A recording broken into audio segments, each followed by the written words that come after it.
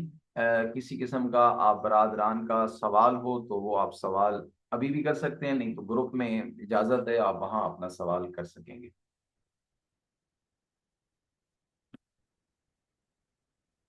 اللہ حافظ۔ اللہ